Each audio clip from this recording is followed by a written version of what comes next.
Hello everyone, welcome to Neso school. हम पढ़ रहे हैं क्लास 10th हिस्ट्री का second chapter nationalism in India. आज के इस लेक्चर में हम महात्मा गांधी के एक ऐसे आइडिया के बारे में, एक ऐसे मूवमेंट के बारे में पढ़ने वाले हैं जिसने एक बहुत बड़ा रोल प्ले किया इंडियन इंडिपेंडेंस स्ट्रगल में, जिसका नाम है सत्याग्रह। तो हमारे आज के लेक्चर का नाम है द आइडिया ऑफ सत्याग्रह। तो चलिए देख लेते हैं इस लेक्चर के टॉपिक्स। हमारे इस लेक्चर का एक ही टॉपिक होने वाला है जिसका नाम है द आइडिया ऑफ सत्याग्रह, जहां पर हम ये पढ़ने वाले हैं कि आखिर सत्याग्रह का मतलब क्या होता है, सत्याग्रह का आइडिया क्या कहता है, और साथ ही साथ हम ये भी समझेंगे कि इंडिया में किन किन प्लेसेस में सत्याग्रह के मूवमेंट्स को इनिशियली ऑर्गेनाइज कराया गया। ये टॉपिक आपके चैप्टर में यहाँ से लेकर अगले पेज में यहाँ से यहाँ तक दिया गया है, और इसी टॉपिक से रिलेटेड एक सोर्स भी आपके चैप्टर में दिया गया है जिसे हम आज के इस टॉपिक में कवर करेंगे। तो बिना किसी देरी के आगे बढ़ते हैं और शुरू करते हैं। अब इससे पहले मैं आप सभी को सत्याग्रह के आइडिया के बारे में समझाऊं। आप सभी के लिए पहले सत्याग्रह का मतलब समझना जरूरी है, और साथ ही साथ ये समझना जरूरी है कि आखिर सत्याग्रह का आइडिया, मूवमेंट कहाँ से शुरू हुआ। तो चलिए सबसे पहले समझ लेते हैं सत्याग्रह का मतलब। सत्याग्रह बना है दो शब्दों से मिलकर। सबसे पहला शब्द है सत्य। सत्य का मतलब होता है ट्रूथ, यानी कि सच। उसके बाद है अग्रह। अग्रह का मतलब क्या होता है? इंसिस्टेंस, यानी कि किसी बात पर जोर देना, किसी बात पर अड़े रहना, किसी बात की हाई डिमांड करना, उसी को कहते हैं अग्रह। तो सत्याग्रह का मतलब क्या होता है? सत्याग्रह का मतलब होता है सच पर अड़े रहना, सच पर जोर देना, सच की राह पर चलना, उसी को कहते हैं सत्याग्रह। अब हमने सत्याग्रह का मतलब समझ लिया है, तो आगे बढ़ते हैं और ये समझ लेते हैं कि सत्याग्रह की शुरुआत कैसे हुई। सत्याग्रह की कहानी जुड़ी हुई है महात्मा गांधी के साथ। वो कैसे, ये समझ लेते हैं। महात्मा गांधी 1915 जनवरी में इंडिया में लौटे थे। कहां से लौटे थे? साउथ अफ्रीका से लौटे थे। अब आप में से कुछ बच्चे सोच रहे होंगे कि ma'am Gandhi ji south Africa से क्यों लौटे थे और वहां पे वो क्या कर रहे थे। तो चलिए ये भी समझ लेते हैं। गांधी जी साउथ अफ्रीका में कई सालों से रह रहे थे और वहां पे उन्होंने डिस्क्रिमिनेशन को काफी नजदीक से एक्सपीरियंस किया था। गांधी जी ने ये देखा था कि साउथ अफ्रीका में डिस्क्रिमिनेट किया जा रहा है स्किन कलर के आधार पर, एथनिसिटी के आधार पर लोगों के साथ, स्पेशली इंडियंस के साथ और साथ ही साथ ब्लैक अफ्रीकन के साथ। तो गांधी जी ने वहां पे ये ऑब्जर्व किया कि किस तरीके से साउथ अफ्रीका के व्हाइट्स, साउथ अफ्रीका की गवर्नमेंट यानी कि ब्रिटिश गवर्नमेंट जो भी नॉन व्हाइट्स थे उनके साथ भेदभाव कर रही थी, उनके साथ डिस्क्रिमिनेशन कर रही थी, क्योंकि वो सब नॉन व्हाइट्स थे। तो वहां की जो ब्रिटिश गवर्नमेंट थी, यानी कि जो अपार्थाइड गवर्नमेंट थी, उसके खिलाफ गांधी जी साउथ अफ्रीका में एक मूवमेंट की शुरुआत करते हैं।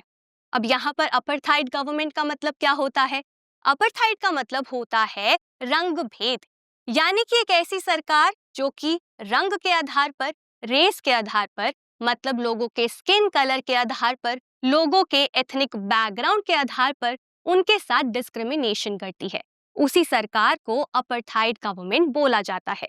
तो जो साउथ अफ्रीका की ब्रिटिश गवर्नमेंट थी वो भी एक अपार्थाइड गवर्नमेंट थी, जो कि रेशियल डिस्क्रिमिनेशन कर रही थी, रेसिज्म को प्रैक्टिस कर रही थी साउथ अफ्रीका में।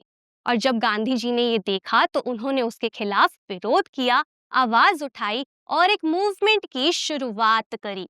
तो यहाँ पर क्या होता है? साउथ अफ्रीका में गांधी जी रेसिस्ट रिजीम के अगेंस्ट एक नोवेल मेथड को शुरू करते हैं। नोवेल मेथड का मतलब क्या होता है? नोवेल का मतलब होता है न्यू, नया, नवीन या फिर यूनिक, और मेथड का मतलब क्या होता है? तरीका।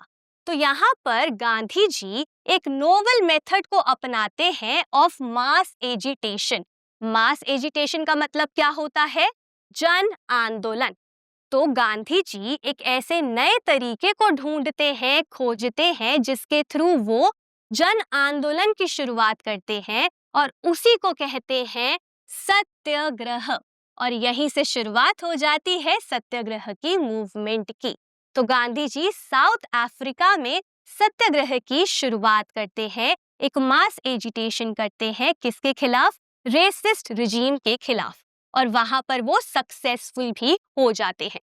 अब उसके बाद वो देखते हैं कि किस तरीके से उनके खुद के देश में, यानी कि इंडिया में भी इसी तरीके से डिस्क्रिमिनेशन किया जा रहा है, लोगों के साथ भेदभाव किया जा रहा है। साथ ही साथ जो ब्रिटिशर्स हैं वो इंडियंस को ऑप्रेस कर रहे हैं, डोमिनेट कर रहे हैं, दबा रहे हैं। तो लोगों की मदद करने के लिए, सत्याग्रह के आइडिया को और मूवमेंट को आगे बढ़ाने के लिए गांधी जी 1915 में इंडिया में लौटते हैं। आप यहाँ पर ये इमेज देख सकते हैं। ये इमेज आपके चैप्टर में दी गई है।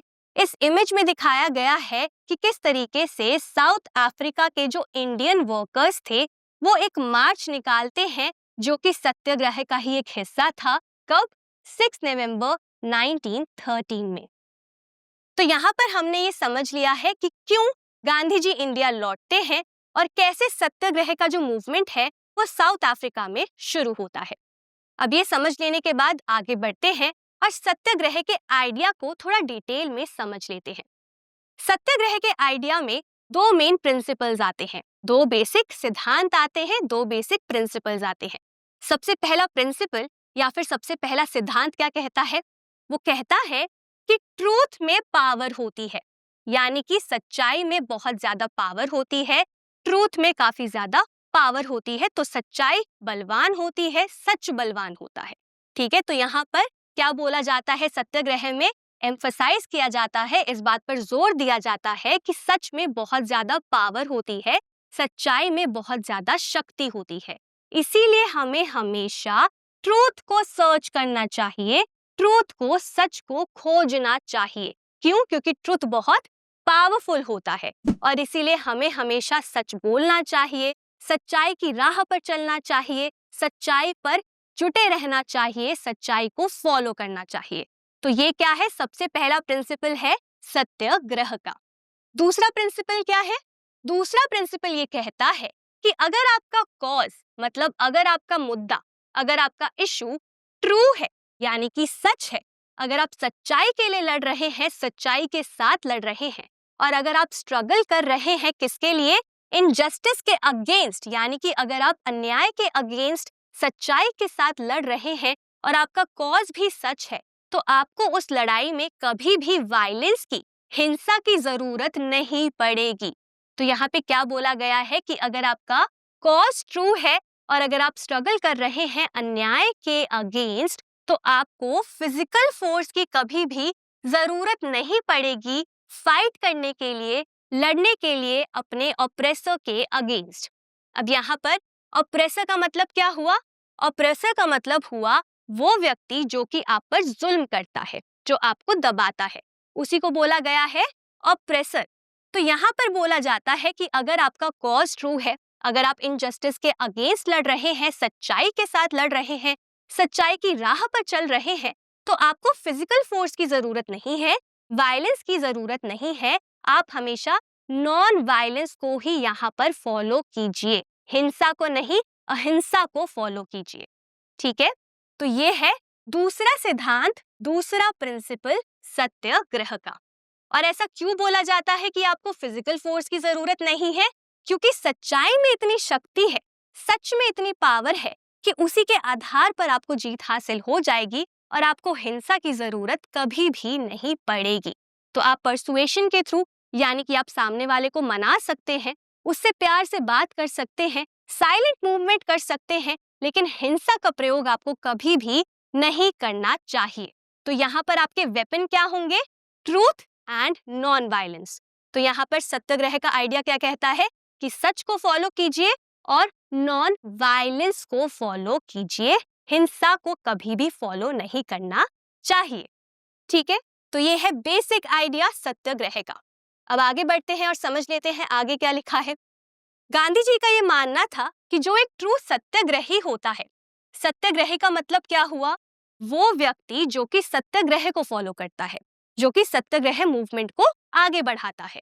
ठीक है, तो यहाँ पे बोला गया है कि जो सत्याग्रही होता है उसे कभी भी वेंजेंस की जरूरत नहीं पड़ेगी, रिवेंज की जरूरत नहीं पड़ेगी, मतलब कि कभी भी बदला लेने की जरूरत नहीं पड़ेगी।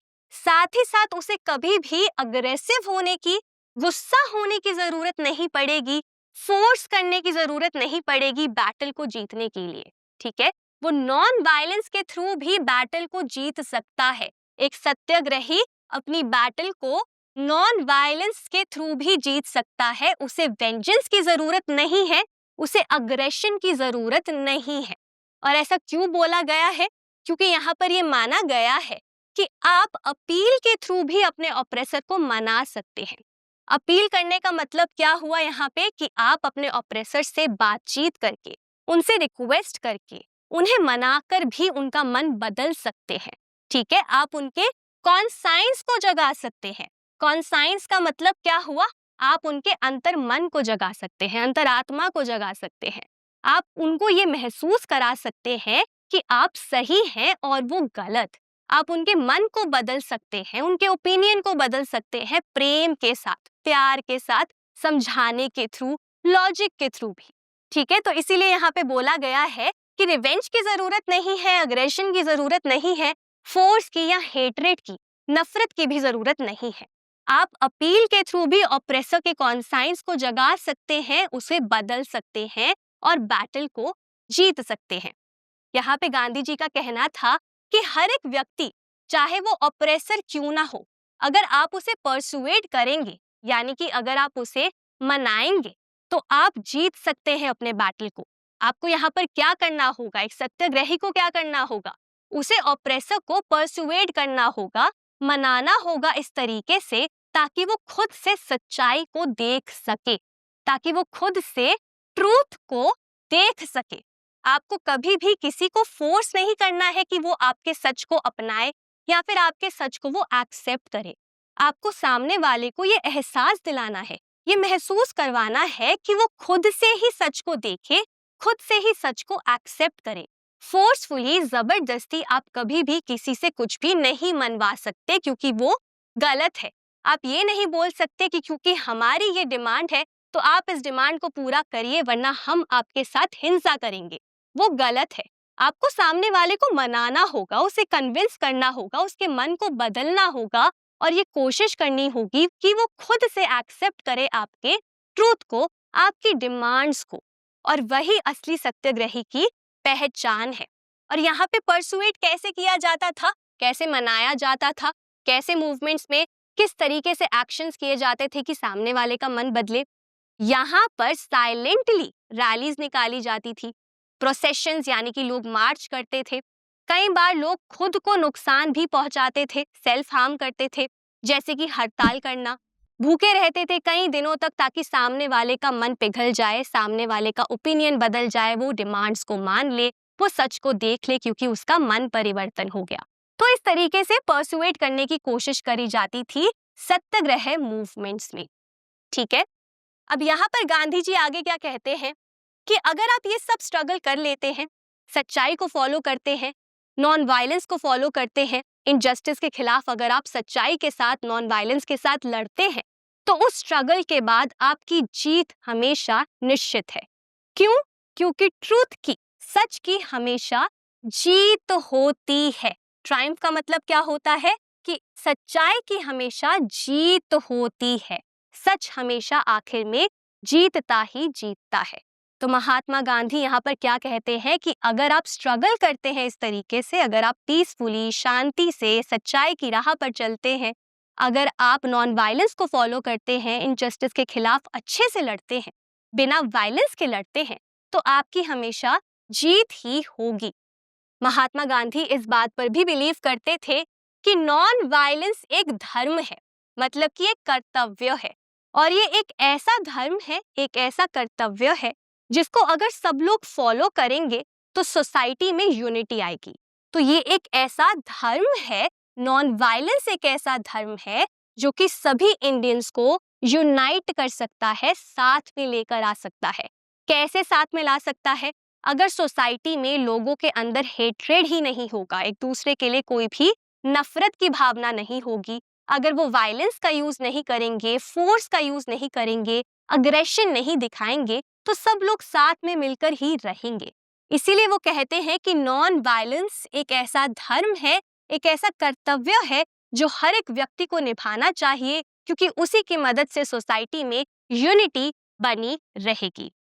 इसीलिए जब महात्मा गांधी इंडिया लौटते हैं तो उसके बाद वो अलग अलग जगहों पर सत्याग्रह मूवमेंट्स को ऑर्गेनाइज करते हैं, विरोध करने के लिए, लड़ाई लड़ने के लिए ऑप्रेसर्स के अगेंस्ट, ब्रिटिशर्स के अगेंस्ट।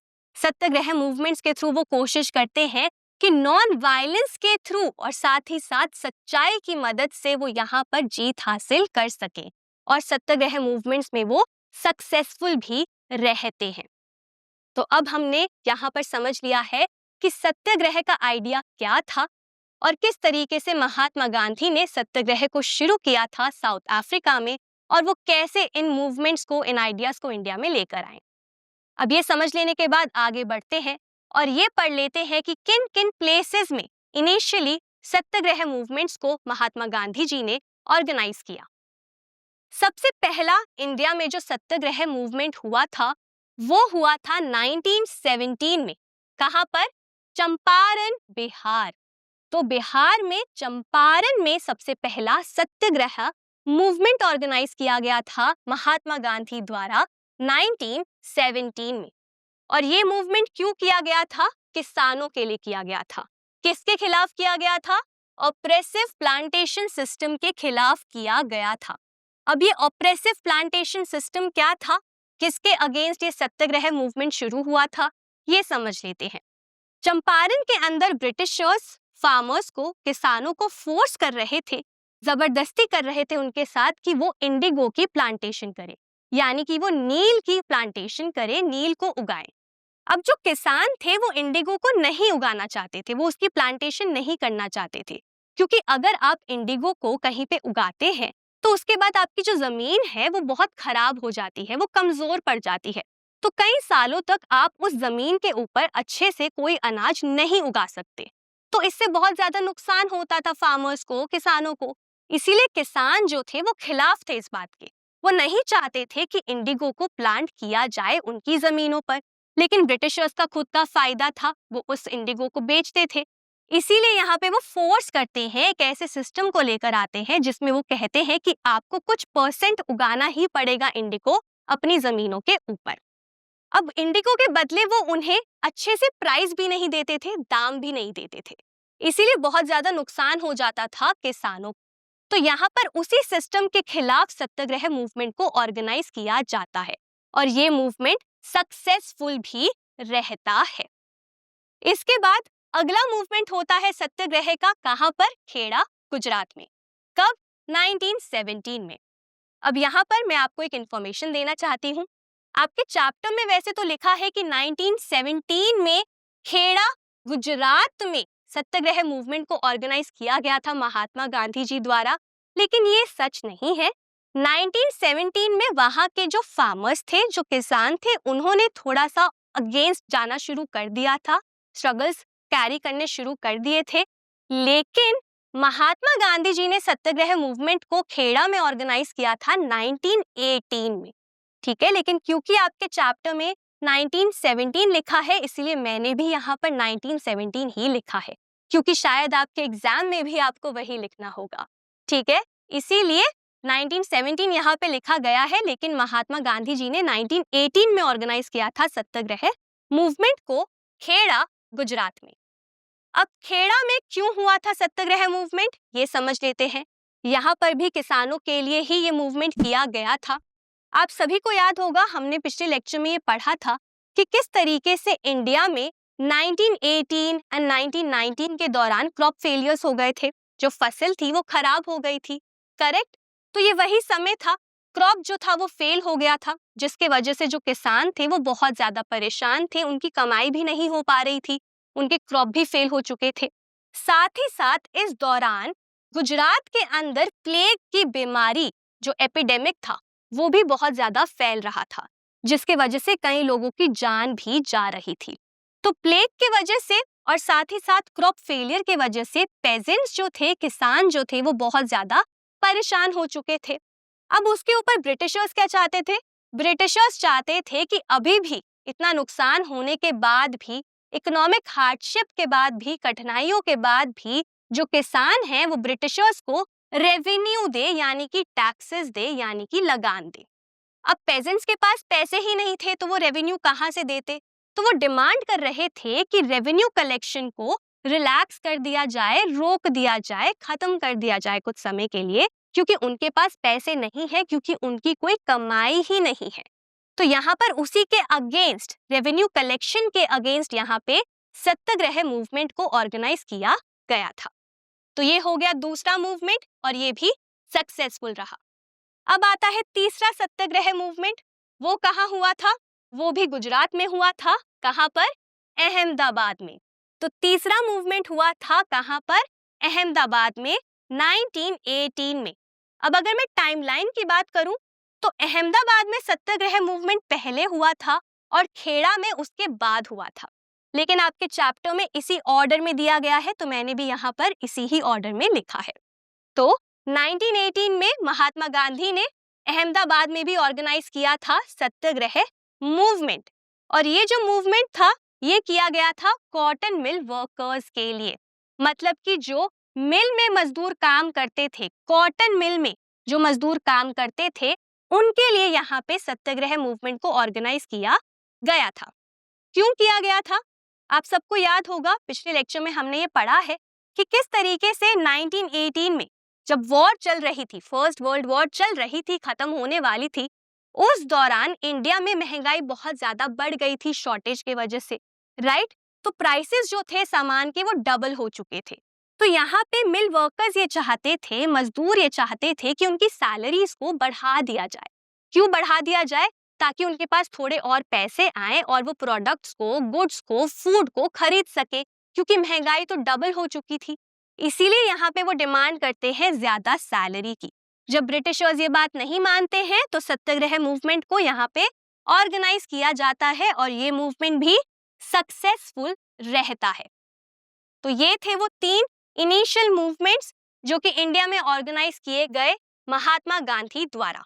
सबसे पहला चंपारण में, उसके बाद खेड़ा और फिर अहमदाबाद। तो इसी के साथ हमने ये समझ लिया है कि कहां-कहां इंडिया में सत्याग्रह मूवमेंट्स को इनिशियल पीरियड में महात्मा गांधी ने ऑर्गेनाइज किया। इसी के साथ हमने सत्याग्रह के आइडिया को समझ लिया है और ये भी समझ लिया है कि कहां-कहां इन मूवमेंट्स को ऑर्गेनाइज किया गया। अब आगे बढ़ते हैं और आपके चैप्टर में जो सोर्स दिया गया है उसे भी एक बार समझ लेते हैं। यहाँ पर महात्मा गांधी की कुछ बातें लिखी गई हैं, मतलब महात्मा गांधी की कुछ स्टेटमेंट्स लिखी गई हैं जो उन्होंने सत्याग्रह के लिए बोली थी।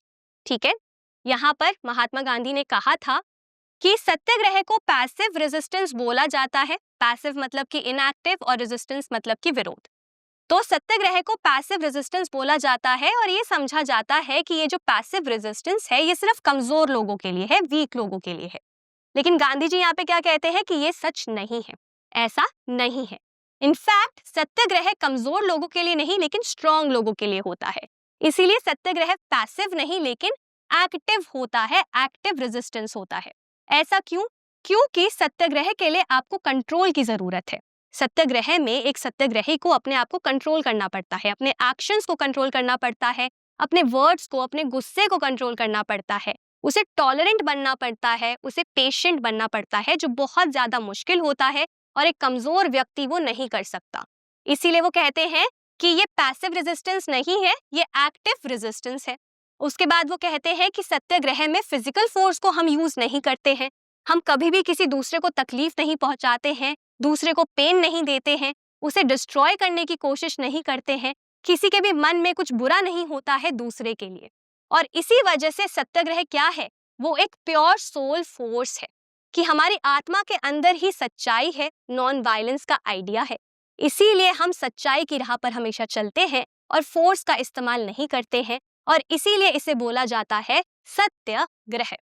उसके बाद वो कहते हैं कि इंडिया कभी भी ब्रिटेन या यूरोप के साथ कंपीट नहीं कर सकता, लड़ाई नहीं लड़ सकता वेपन्स के साथ।